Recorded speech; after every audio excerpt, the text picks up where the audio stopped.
e o que levava o escudo ia diante dele. E olhando o filisteu e vendo a Davi, o desprezou, porquanto era moço, ruivo e de gentil aspecto. Disse, pois, o filisteu a Davi: sou eu algum cão, para tu vires a mim com paus? E o filisteu, pelos seus deuses, amaldiçoou a Davi. Disse mais o filisteu a Davi: vem a mim, eu darei a tua carne às aves do céu e às bestas do campo.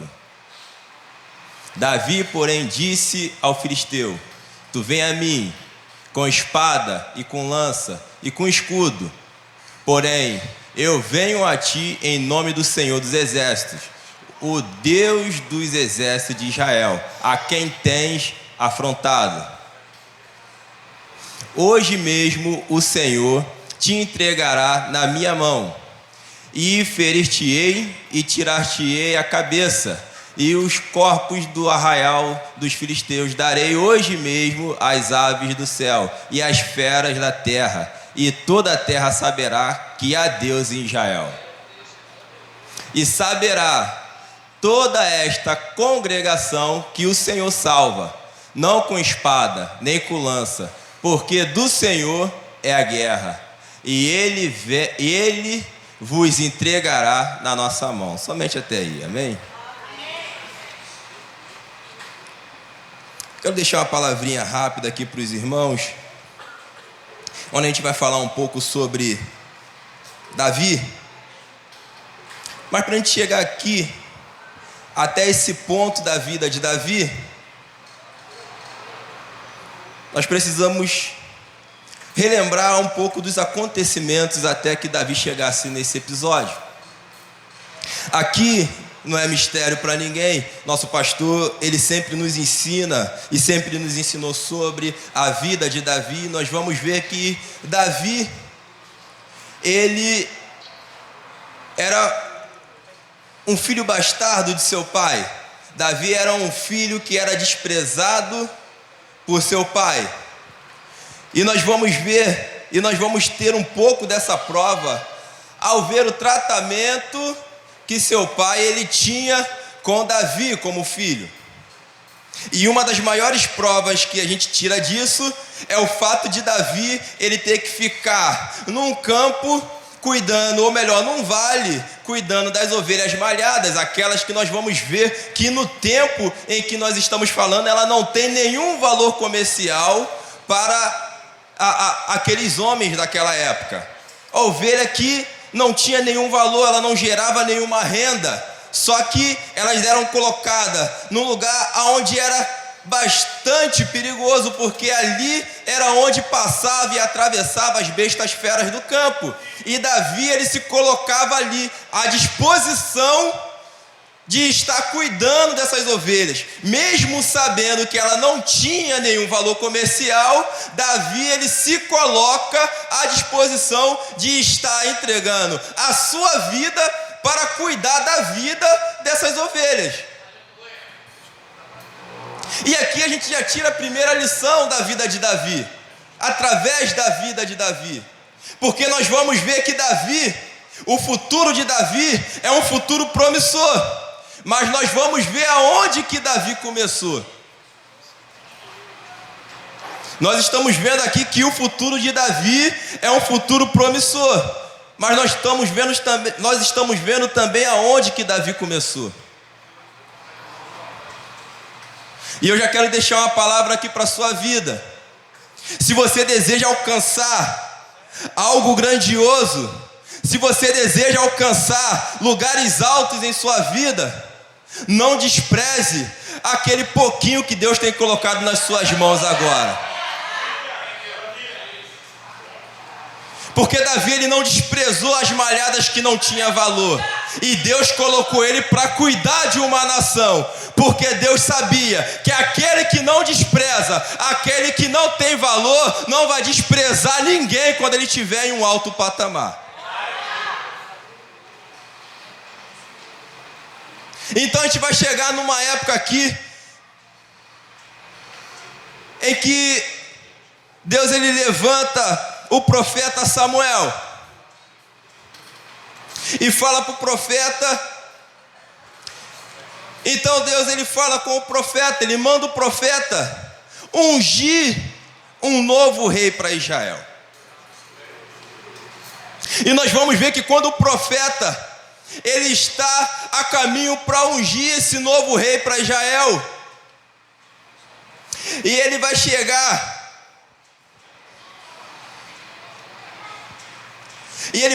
até a casa de pai de Davi. E chegando lá, ele pergunta: aonde estão os seus filhos? Aonde estão os seus filhos? Porque Deus tinha falado para ele que dali iria levantar um novo rei para que fosse ungido. Ele pergunta: onde estão os seus filhos? Então, pai de Davi, nós sabemos que os guerreiros da época, se nós formos seguir o modelo do rei anterior, nós vamos ver que para ser rei na época, seguindo esse certo modelo, tem que ser grande, forte, bonito. Então, seu pai, ele não perde tempo e ele coloca logo os mais velhos para passar na frente do profeta. E ali nós vamos ver que passa-se o primeiro, e Deus, ele não fala nada com Samuel. Passa-se Eliabe, Aminadab, Samar, e até passar os restantes de seus filhos, e Deus não confirma nada no coração do profeta, porque aqui já fica uma palavra para a gente, que o próprio Deus falou para Samuel: Samuel, você está sendo guiado pelo que você está vendo por fora, mas eu não vejo o que tem por fora, eu vejo por dentro. Sabe o que acontece? Muitas das vezes a gente perde a nossa bênção, ou as nossas bênçãos, porque nós estamos nos guiando pelo que nós estamos vendo por fora. Nós nos guiamos pela beleza daquilo que nós vemos, mas a gente não procura saber o que tem por dentro, para saber o que Deus está colocando em nossas mãos. Muitas das vezes a gente vê e fala assim: não, tá murchinho, não, tá parado, tá quase morrendo, eu não vou entrar nessa não, porque não é aqui que Deus quer me abençoar, porque não tem quase nada. Só que Deus, ele chama a nossa atenção. Ele fala: você vê o que tem por fora, mas eu vejo o que tem por dentro.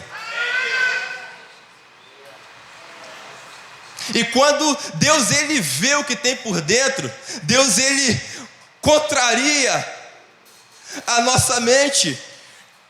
Porque muitas das vezes, quando você vê um exemplo de Davi, ele é magrinho, ele é mirrado, ele é fraco, ele não vai conseguir, porque você está vendo por fora. Mas quando Deus, ele olha por dentro, ele fala: ele é magrinho, mas ele tem um grande potencial. Ele pode parecer fraco para você, mas ele é um homem muito forte para mim.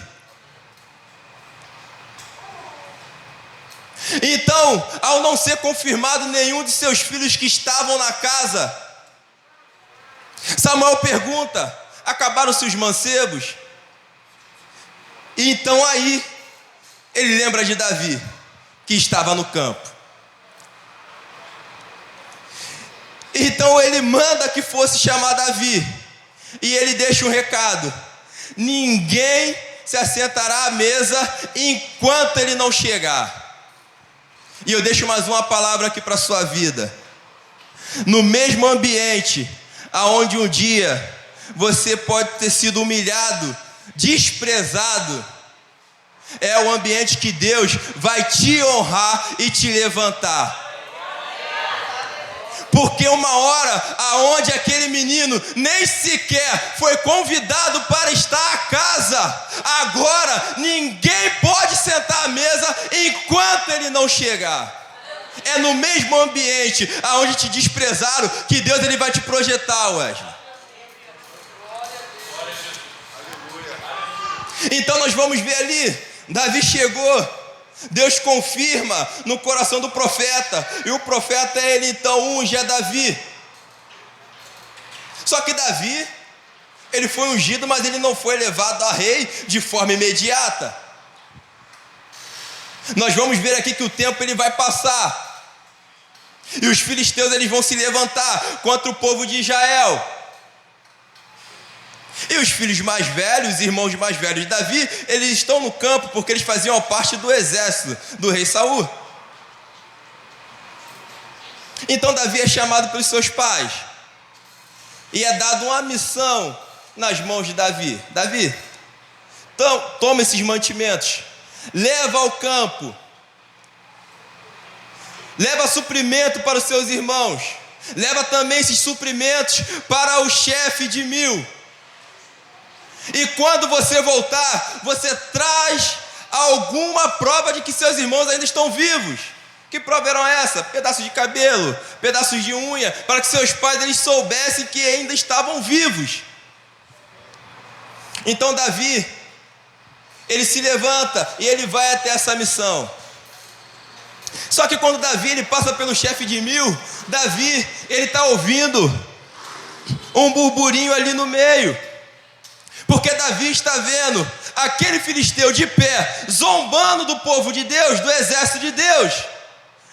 E os homens do exército de Saul, em vez de tomar alguma atitude, eles estão ali fazendo um burburinho. E Davi ele começa a escutar que quem se levantar e derrotar aquele gigante, ele vai ser premiado. Então Davi ele começa a escutar, ele pergunta para quem derrubar esse gigante vai receber o quê? É sério que quem derrubar esse gigante vai ser premiado?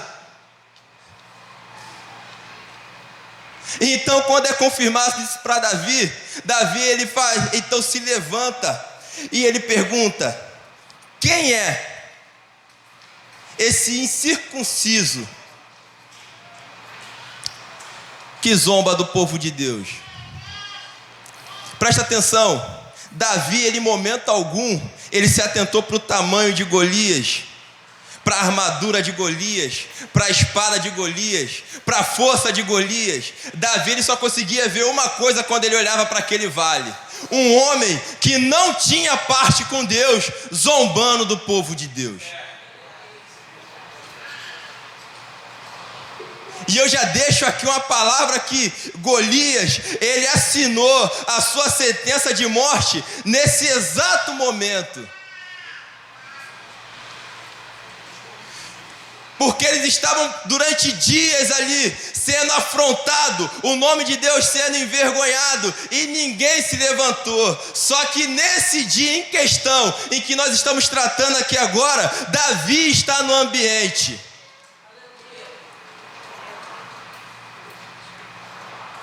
Enquanto todos tinham medo de se levantar, porque via que Golias era alto, forte, sua armadura botava medo naqueles homens, Davi ele só conseguia ver uma coisa: ele não tem parte com Deus, então ele não pode falar do meu Deus.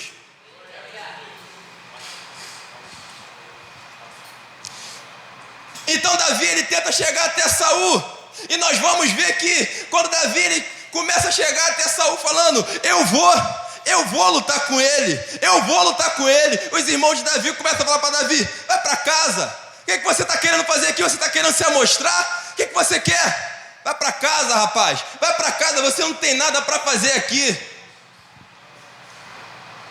E eu já deixo mais uma palavra para você. Muitas das vezes aquele que não tem coragem e nem capacidade de fazer algo que Deus colocou nas suas mãos, vai tentar te espantar daquele ambiente para que você não faça também. Sabe por quê? Ele não faz e não quer que você faça. Só que Davi ele não escuta seus irmãos. Nós vamos ver que Davi ele vai vibrar os seus irmãos e vai chegar até o rei e vai falar para o rei: eu vou. Então o rei ele vai oferecer para Davi. Já estou caminhando para o final. O rei vai oferecer para Davi a sua armadura. Rapaz, depois de menosprezar Davi, ele fala: então já que você está com tanta coragem, veste minha armadura e desce. Só que a armadura do rei, ela foi feita sobre medida, mas para o rei, não para Davi. Então aquela armadura ela fica desconfortável em Davi. Aquela espada, ela fica pesada para Davi, porque ela foi feita por sobremedida para o rei Saul. Então Davi, ele se despe daquela, ele retira aquela armadura, ele vai se despir daquela armadura e ele vai descer somente com a sua arma, chamada funda. Então Davi, ele desce até o campo, e a gente chega nesse cenário que a gente leu aqui, e Golias, ele começa a menosprezar Davi, e ele fala: sou eu algum cão para vocês mandarem gravetos para mim? E ele começa, através da sua palavra, a menosprezar Davi e tentar amedrontar Davi. Mas Davi, ele dá uma palavra só para o gigante. Ele fala: você vem a mim com lança, espada, escudo, com a sua armadura grandiosa, mas eu vou a ti no nome do Deus Altíssimo.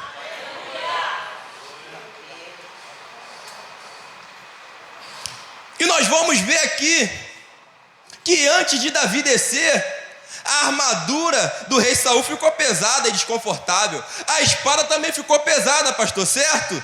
Davi, ele não conseguiu segurar e manusear a espada do rei, e a armadura também pesava e era desconfortável.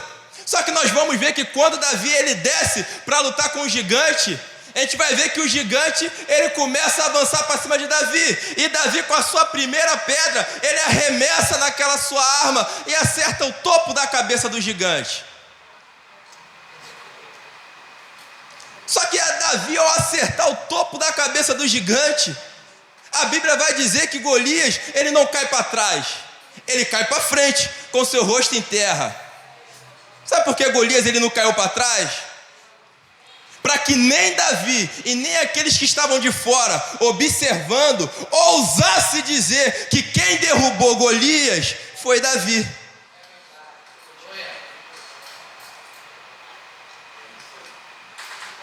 Então o gigante, ele cai com seu rosto em terra.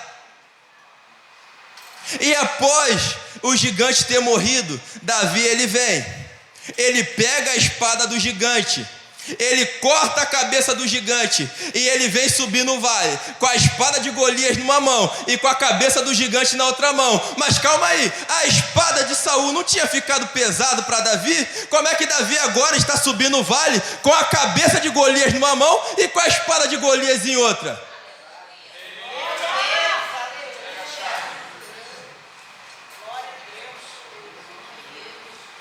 Não importa o tamanho daquilo que Deus preparou para você.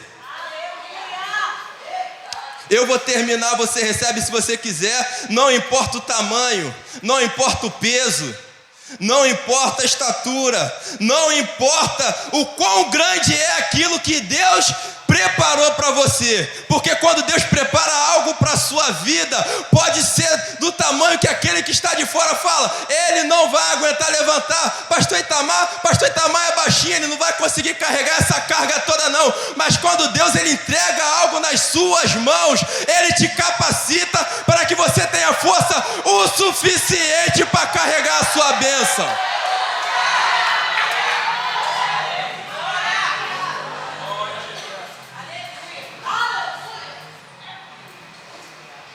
Deus, ele tem algo preparado para nossas vidas aqui, você crê?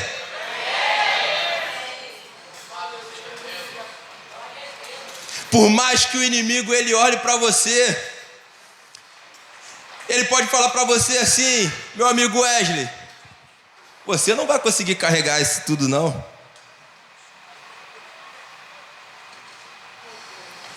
Você não tem força o suficiente para carregar isso que você até fala que é Deus que está entregando nas suas mãos. Só que aqui fica uma palavra de Deus para nossas vidas. Deus, ele não só entrega algo nas suas mãos, como ele também te capacita para que você possa ter capacidade de carregar aquilo que ele te entregou. Então, não desista e não deixe que ninguém venha ter a ousadia de falar que você não vai conseguir, porque Deus, ele te entregou e já te capacitou para carregar a tua bênção. E se você crê, aplauda o nome de Jesus.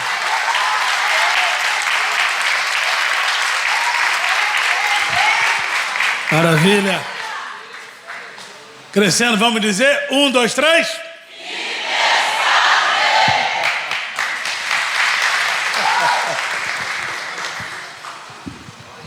Sua glória em